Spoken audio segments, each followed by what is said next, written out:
Queen Sylvie of the multiple award-winning The Queen Sylvie Show. You want to expand and get noticed? Then come outside your box and into our world. Internet advertising has a real impact on global awareness and even sales, so let's make an impact together. Offering for a limited time advertising and sponsorship packages that excel your purpose. So contact Queen Sylvie or Smooth Tim for the exciting opportunities that awaits.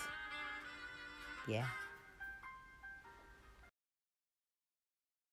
The Frida's Cleaning Service is a small family-owned business established in 2003. With over 17 years of professional, high-quality, and greatly satisfied service, the Frida's Cleaning Service will get the job done. Specializing in sanitizing your home, business, post-construction, and commercial cleaning, no job's too big or small. See for yourself and give us a call, 567-249-9172. La Frida's Cleaning Service. Our reputation is always spotless. It used to be hard for this family to run and play in their yard. That big pooch left its business all over. Dad would spend his time cleaning up puppy messes. Now, I make sure the yard is clean so they can play without worry. Yes, there really is a poop fairy. Do you have questions about buying or selling a home, not sure if you're qualified? Your local real estate agent, Antoinette Ware, is here for you. Do you live out of town, moving out of town, or looking for investment property? Well, let's work together and make it happen. Antoinette Ware can be reached at 419-917-6258. The name you know, celebrating over 20 years, serving Toledo and surrounding areas.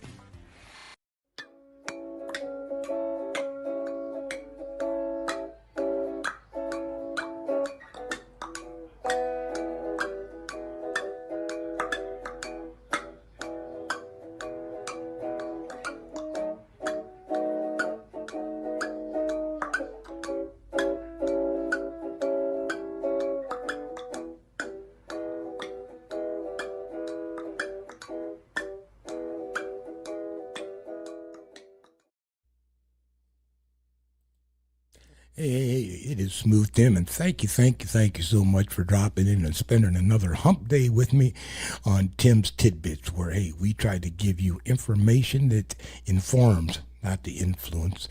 But anyhow, I hope you've had a pretty good week. Things have not been going too bad all around the world comparatively to how it could go. In any event, hey, I appreciate the people that tuned in last week. Let me shout out some analytics, as a matter of fact, from last week's show. And these people were tuning in from Australia, from France, from Ireland, from Africa, from Poland, from Germany, from Mexico, from Canada, from the United Kingdom, and from the United States.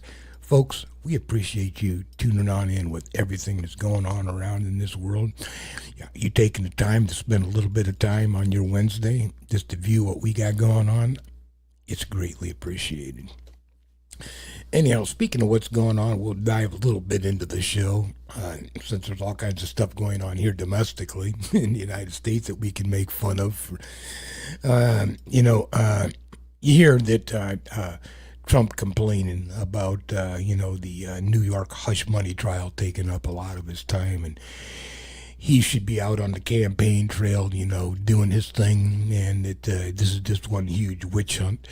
But then anyhow, he's always trying to raise money to fight this mess that he's got himself in. And, he was earlier this year, I'm sure you've seen him selling his $60 God Bless America Bibles, right? Yeah.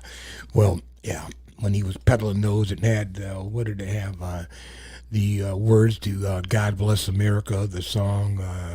It had the Constitution and the Bill of Rights, the amendments. Oh, and one funny thing about the King James version that he put out is they skip the amendments 11 through 18, 14? Yeah, which would include slavery. So apparently Donald didn't find that important enough to put into his God Bless America Bible, as FYI. But in any regards, and he was selling those NFTs also that depicted him as like, a different type of superhero and all this other stuff, those non-fundable tokens that you can just, I guess they're some type of digital thing you just have some type of value to. I don't get NFTs, but they're out there and people invest in them.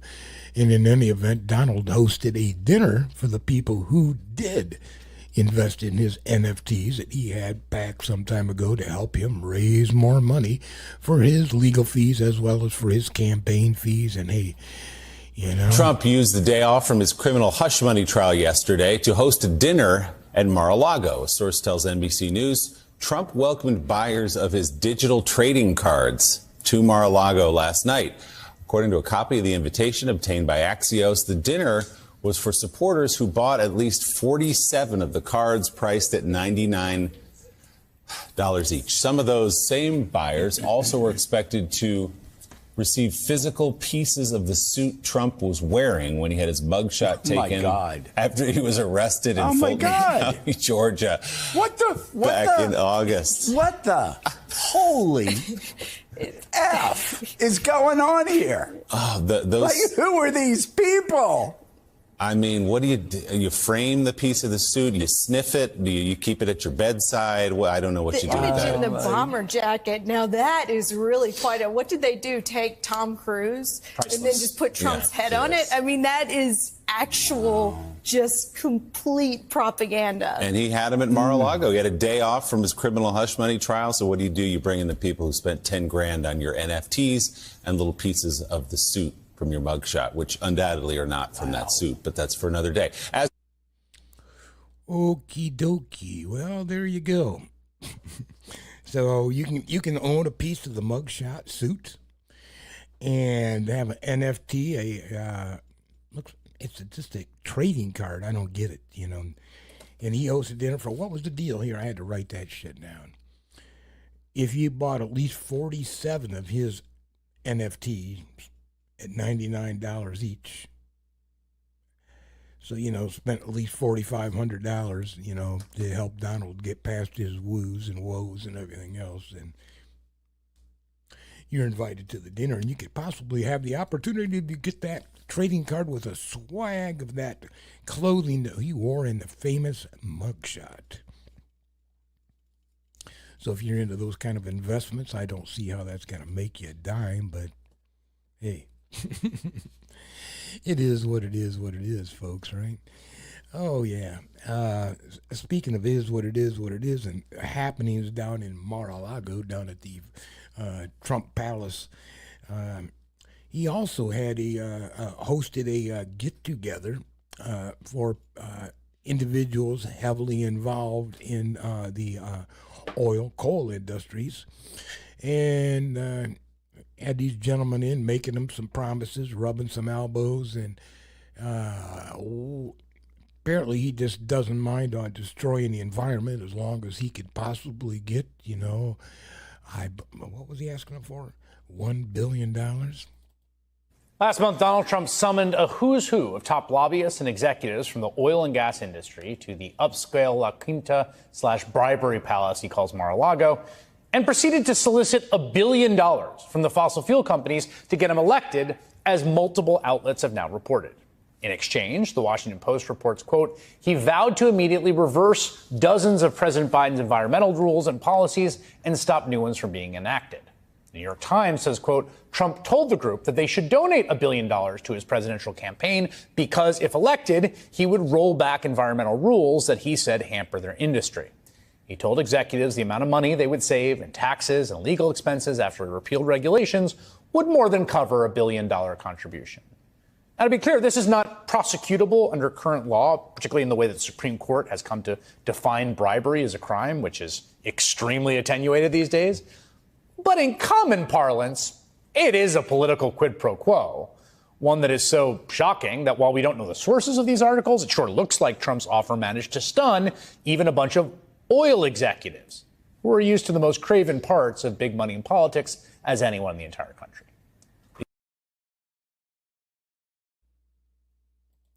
Wow. So I guess that's okay to get up there and ask them for tons and tons of money. And I'll be kind and I'll roll back all these environmental regulations, you know.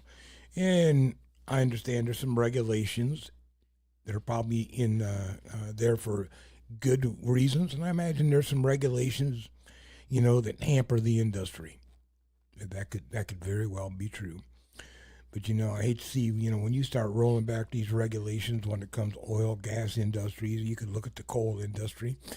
I mean, what are you going to do? Send these people back down underground into some of these coal mines? What are you going to still have some unsafe conditions into some of these drilling sites?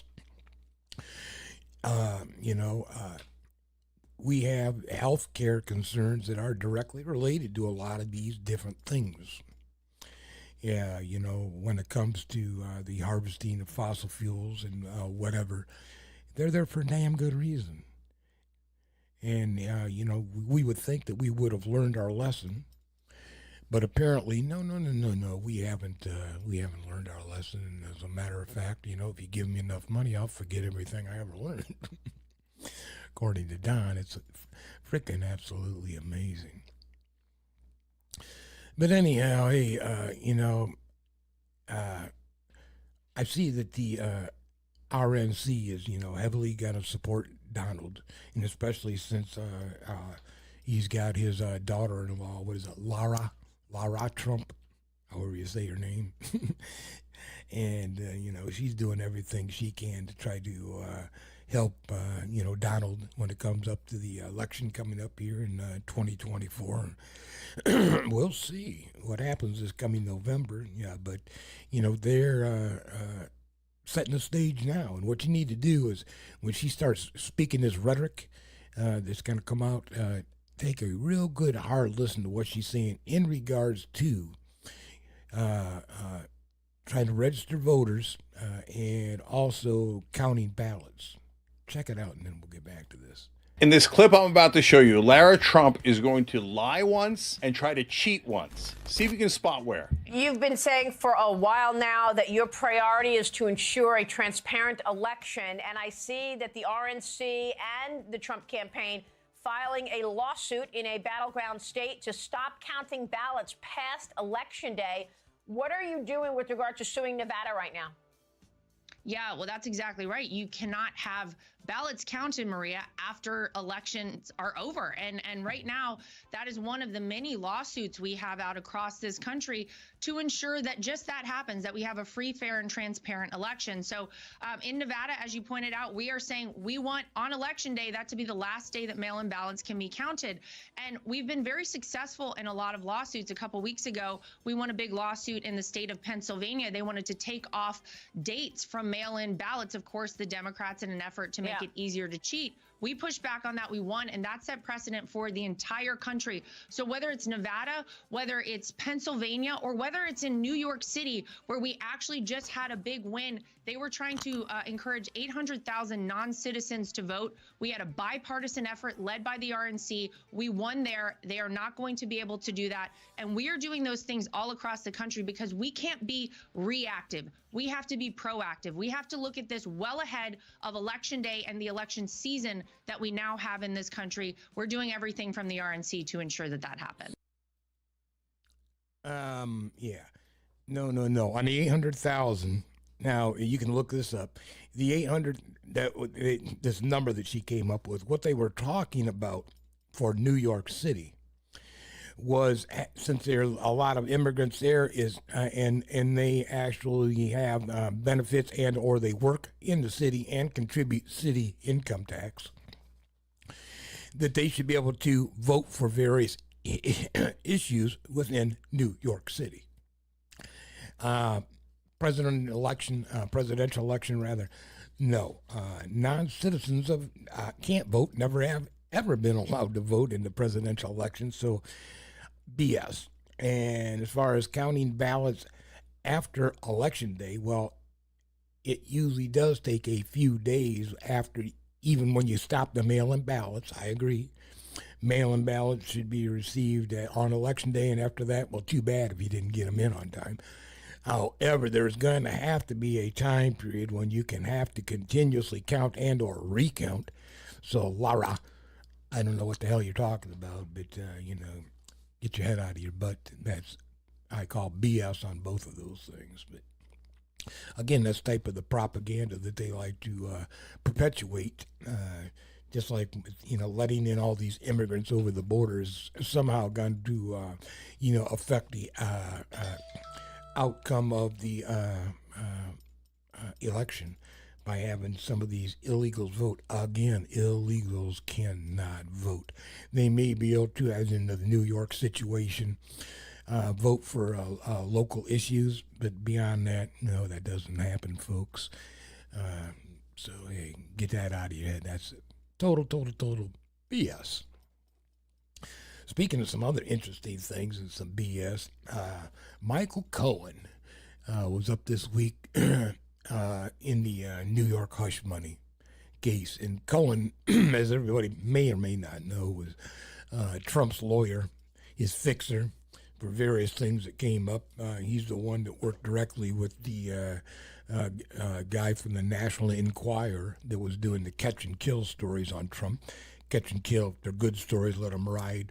If they're terrible stories, we'll kill them and you pay me not to publish them. That's the little agreement that National Enquirer had with Michael Cohen, who was under the direction of Donald Trump.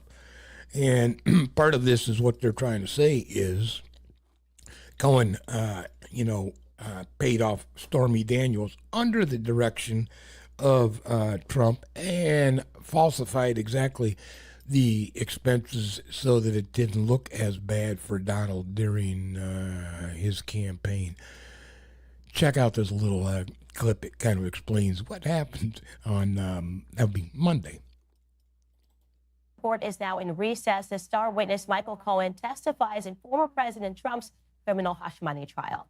Trump's former lawyer and fixers providing testimony that could ultimately determine the outcome of the trial. What's the latest from court? We're on a break. It's been a really tense morning so far, so I think that break is needed for everybody in the room. I think what's been interesting from just our team's observations is how quickly we moved past the niceties, if you will, right into the meat and potatoes of this case. We've gotten the doorman story, we've gotten the Karen McDougal story, we've gotten the audio recording of Donald Trump and Michael Cohen talking about how Karen McDougal was going to be paid off by AMI, David Pecker, and the National Enquirer. I think it's remarkable how fast things are moving in this courtroom, because at the end of the day, we know that there is going to be a lot of time and energy needed to be spent on the Stormy Daniels story, because that's the story. That is the one of this entire case. These 34 criminal counts are built around. So it's interesting in that respect. The other observations just from our team collectively, if I can quickly hit them. One, the eye contact and lack thereof. Michael Cohen looking straight ahead at prosecutors, Donald Trump eyes closed, sometimes swaying his head a little bit, but looking straight ahead as well. Very little from either man in that courtroom. And two men, let's be clear, that spoke to each other multiple times a day, as Michael Cohen testified. The jury, interestingly, stone cold throughout all of this. They're watching everything, taking notes, kind of like you're doing right now, paying attention to everything that is happening in that courtroom, because I think there's a lot that prosecutors are very quickly trying to tick through with Michael Cohen as we build up to the Stormy Daniels payment. I am Dark Brandon. So, hey, it should be interesting to see how that all shakes out. And,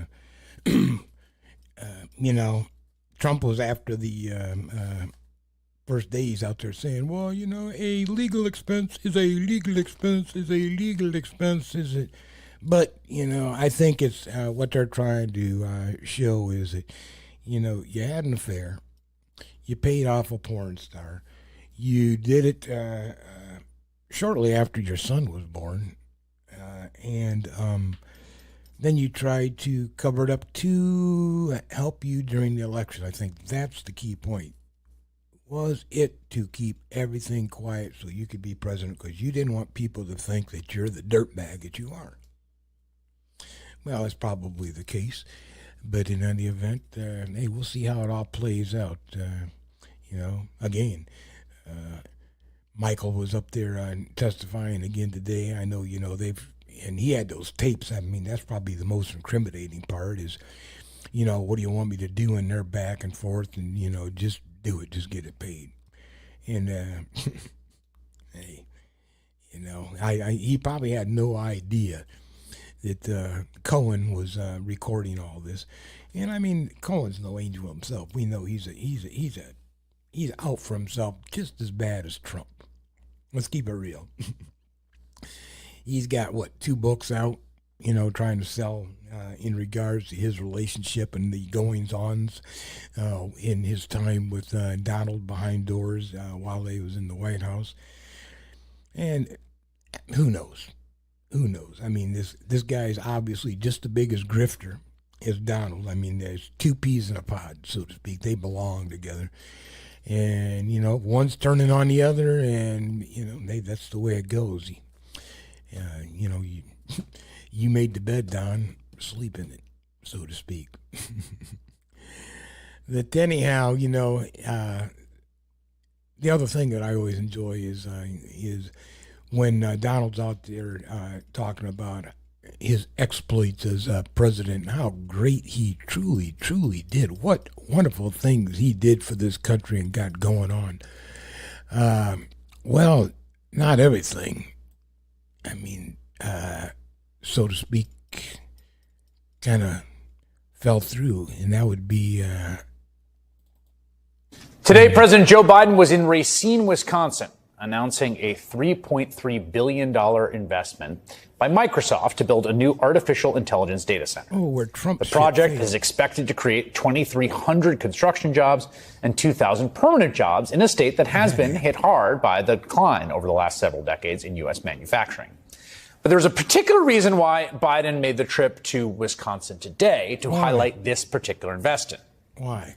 The location of the new Microsoft project has special significance. It does. To understand that story, got to go back briefly to 2016. Of course, that election was a big shock for a lot of the country, and not just because Donald Trump won the Electoral College and thus the presidency, but because the way he won, flipping former Democratic voters in states Democrats had carried, like Wisconsin.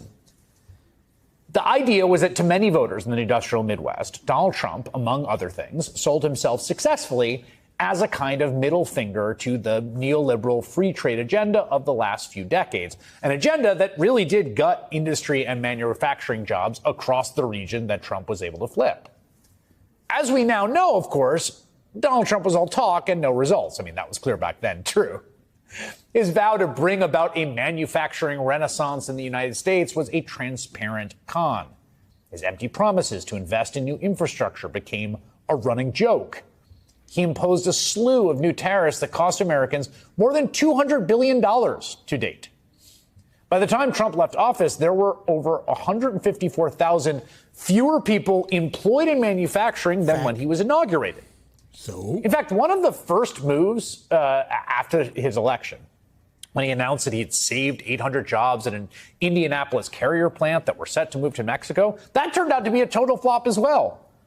Over 600 other jobs at the plant ended up being eliminated, along with 700 more at a second Indiana plant. But that was, of course, the signature Trump move, right? A big glitzy announcement that turns into nothing. That's right. And perhaps the most egregious example in this crowded field of this came in 2018 when then President Trump wielded a literal golden shovel for the groundbreaking of what was supposed to be a $10 billion project in Racine, Wisconsin. Trump claimed to have negotiated a deal with Foxconn, the Taiwanese company that manufactures iPhones, among other things, that would bring 13,000 jobs to the state. We're restoring America's industrial might, and thanks to the hardworking patriots like you, we're making America greater than ever before. It's greater than ever before. To Foxconn and to Terry Go and to all of the amazing Wisconsin workers with us today and all over the state, I want to wish you good luck and congratulations on truly one of the eighth wonder. I think we can say the eighth wonder of the world. This is the eighth wonder of the world. My predecessor came to Racine with the promise of, quote, reclaiming our country's proud manufacturing legacy. Well, we had an infrastructure day every week for 4 years, didn't build a damn thing. Came here with your Senator, Ron Johnson, literally holding a golden shovel promising to build the 8th wonder of the world. Are you kidding me? Look what happened. They dug a hole with those golden shovels, and then they fell into it. Foxconn turned out to be just that, a con. Go figure. Even Fox and Friends had to admit that Joe Biden has succeeded where Donald Trump failed. That's right. I mean, he can't. People. You see the statistics, how many jobs he lost. You see what happened to Trump casinos. You seen what happened to Trump University. You've seen what. Look at the damn wall. He never finished the wall. The wall's such a big damn deal. Why didn't he finish the wall? Why didn't that happen? Why didn't that happen? You know, the guy is the biggest grifter in the world. And if you don't see it coming and you're going to elect the man and you got to put him, good frickin' luck. Good luck. I just don't understand, you know. Maybe buy one of his NFTs, go out and buy one of his God Bless America Bibles that is completely incomplete, and support this guy. I don't know why you would, but whatever. Hey. Anyhow, let's move on a little bit. You know what? I seen this on the computers. I was browsing around, and it really intrigued me. I'm like, holy smokes, I cannot believe. And we've done a little bit about robots before. You've seen robot dancing dogs. You've seen robots, with artificial intelligence, having conversations back and forth with people. But, this almost reminds me of Terminator. With that Arnold Schwarzenegger, with the machines coming out of the ships and just destroying mankind, because this is absolutely amazing. Check out this video from a company who is building and testing robots with artificial intelligence. And you're about to see how smart these things really are.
what'd you think of that bullshit? Isn't that crazy? The programming, obviously it had some type of, they were working through its logic of programming when it was trying to perceive a threat and what it perceived as a threat and how it perceived a threat and how it eliminated the threat. The last part about saving the little puppy robot was kind of funny. He went running off and they're out trying to chase him down. So now we got a rogue robot out there with a robot-y dog trying to save his puppy dog. Anyhow, hey, this goes to show you it was interesting that no matter what distraction they kind of throwed in the place of that robot, they were kicking it, beating on it, different things, and it still remained on task. And even though it perceived the humans as a non-lethal threat to itself, it was interesting that at the end, it was shooting at their feet to get them to move back, and then he picked up that dog and took off running. Who knows? Anyhow, hey, keep an eye on this artificial intelligence stuff. I mean, I see now that, even with Google, they're introducing AI into your Google searches now. So pay attention to what's going on with it, and you're going to see that its intelligence and its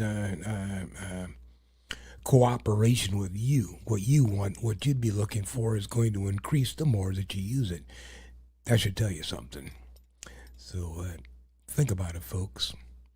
Anyhow, hey, also over the weekend, rather, the authorities were, this was down in Florida, were looking for a boat that hit a recreational skier, and apparently this young and killed her, unfortunately.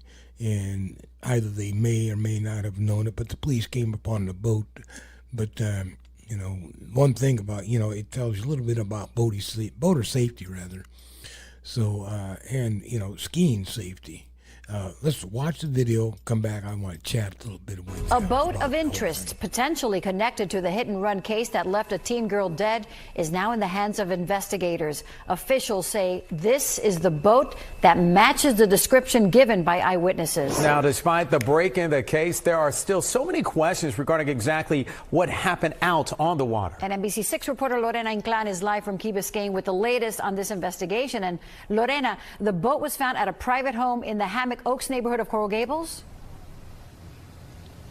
Jackie, and also the owner of that vessel has been identified, but the name has not been released. But as you mentioned, that boat now identified, being described as a boat of interest by the FWC. And we want to show you the latest video of that boat as it's being transported to an FWC facility for further inspection. You can see there multiple law enforcement vehicles escorting that boat.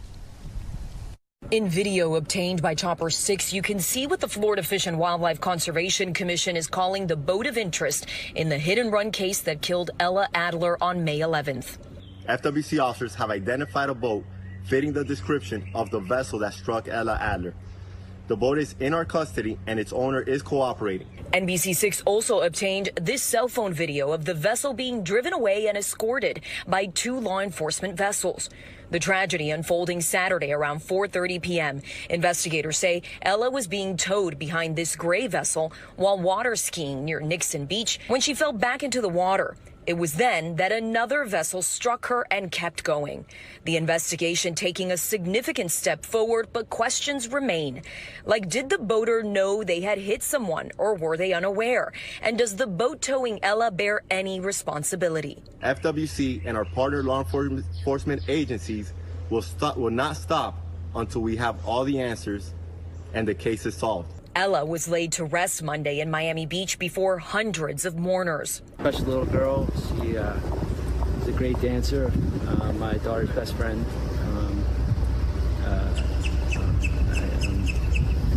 It's a tremendous loss. She had such a bright future. Very sad. The outpouring of support and tributes to Ella's short but impactful life being felt across South Florida. Her obituary says she had a way of making each of her friends feel special. While today's update won't bring her back, it may be the start in helping to answer those burning questions. Yeah, that's just a damn shame, you know.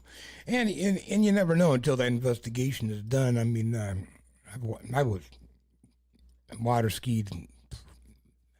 Thousands and thousands of hours have been on water skiing. And you know, it can be dangerous. Part of it being that the person that's towing you in the towboat operator needs to be paying attention, and you need to have an observer.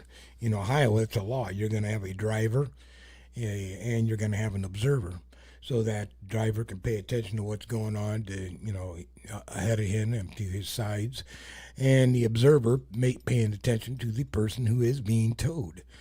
And, they should immediately turn around once they've lost sight of, their skier, or, the person that they're towing. And the person being towed, whether it be on a wakeboard and or whether it be on a set of skis, you want to put that object up in the air, so if there is a boat that is following behind you, which it really shouldn't, they should be smart enough if they see somebody recreational skiing, wakeboarding ahead of them, that they stay the hell out of the way. But again, there's knuckleheads everywhere. So you need to protect yourself. It'll be interesting to see what really, truly happened. My heart's prayers go out to the victim's family, because, wow, what a tough, tragic loss. And what a horrible way to go, to get hit by a boat. And, hopefully it was instantaneous and nothing that the young lady had to suffer through, because I don't want to think about it. Anyhow, hey, be safe out there, no matter where you're at, I've always said in a lot of my different shows, keep your head on a swivel, know where you're at, know what's going on, and be cognizant of what the heck's going on around you. So that, if something does happen, then hopefully hang out with the right type of individuals who's also looking out for you.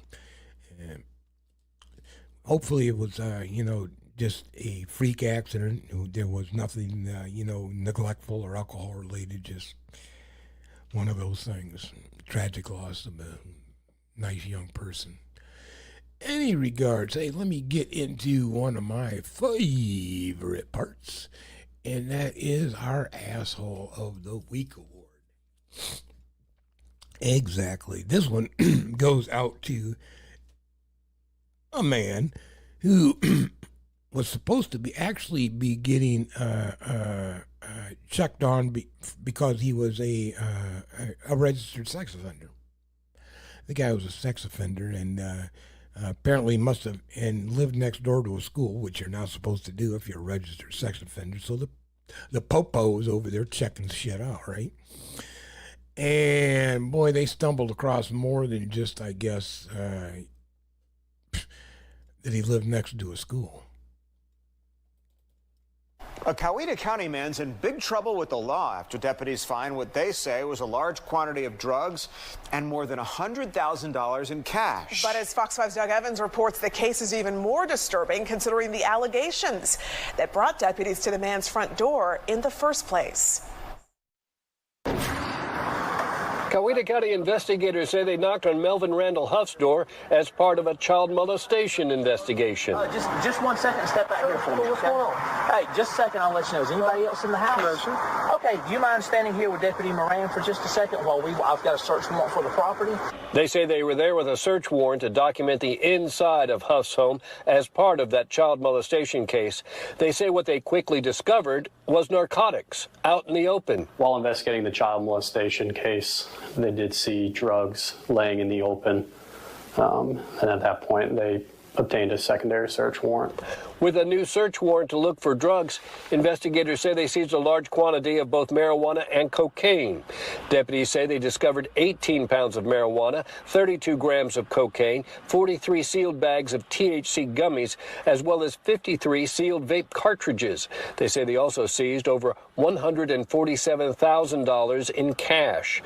Investigators say Huff lives one house down from Willis Road Elementary School in Coweta County, so they've charged him with dealing drugs within 1,000 feet of a school. They say they've also charged him with felony possession with intent to distribute marijuana, as well as trafficking in cocaine.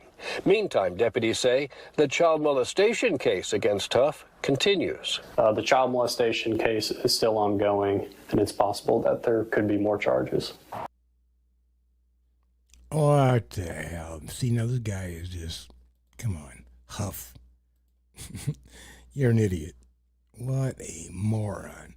So, okay, they go in there looking because of some child molestation allegations. You've already got some priors. You got all kinds of weed, coke, and shit laying around. I don't think he was quite expecting the cops to show up with a warrant, or he would have just had that shit laying around, right? Interesting that, you know, they had to run back and get another warrant to avoid, you know, fruit of the poisonous tree. By that, they discovered a little bit of weed or whatever the particulars were, you know, in the incidental to the search for this child molestation charge.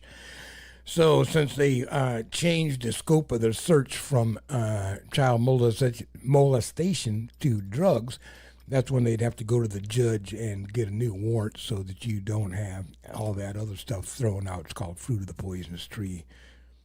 Look it up. Kind of interesting how that works. But anyhow, yeah, you know, moron. Living by a school. I mean, he looked like a creep. Yeah. You know, this again, folks, you know, keep an eye out on your kids, your neighbors' kids.